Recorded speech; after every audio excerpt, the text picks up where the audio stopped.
Hey FMS Euphonium players. So today we're talking about the technical etude. The second assignment measures 1 through 16. Metronome is set at quarter note equals 72. I like to have the subdivision on so that I'm training my fingers to do exactly what I need, exactly when I need it. Uneven fingers, oof, the bane of euphoniums and all valve instruments' existence. Make sure you're playing even. I'm going to play measures 1 through 16 for you, and then we're going to talk about it afterwards.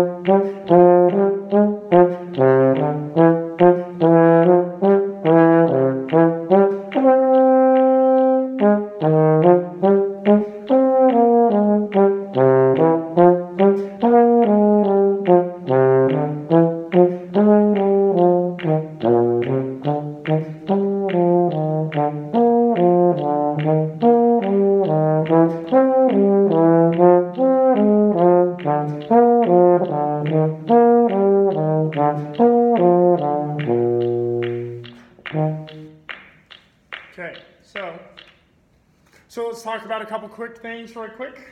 How many times am I going to say quick before I realize it?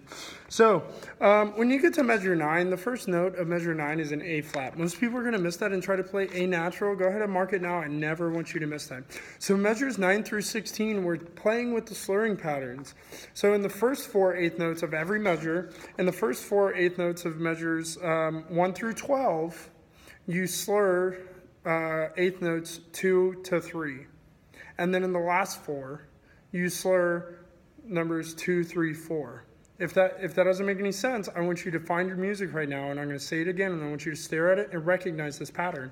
We're talking about the pattern in measures 9, 10, 11, and 12. So first note of every one of those measures is staccato.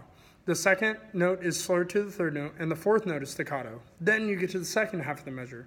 So on the downbeat of 3, that note is staccato, and then the rest of the eighth notes for the rest of each one of those measures is slurred together. Make sure you're making that difference. That's a very cool musical thing.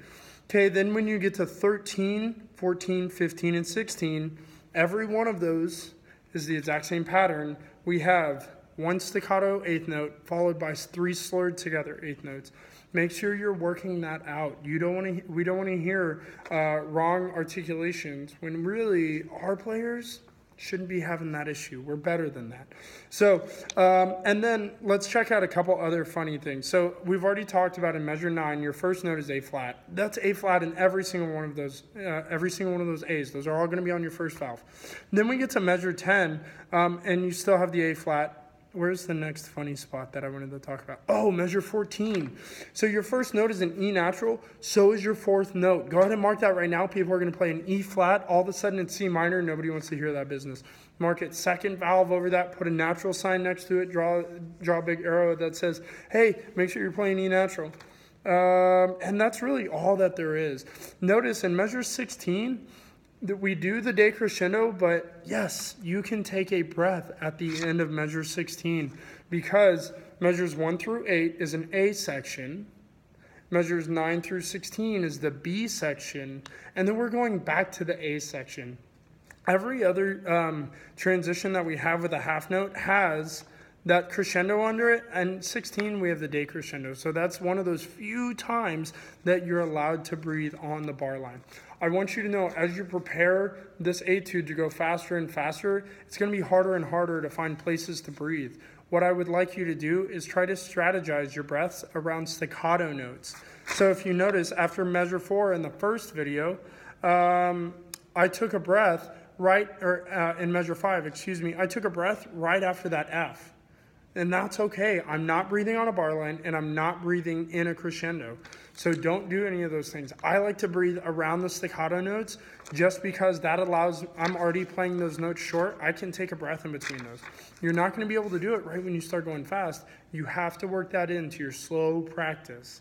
You cannot just try to add it in when you start going fast. You got to strategize for that. If you have any questions, make sure you ask the directors.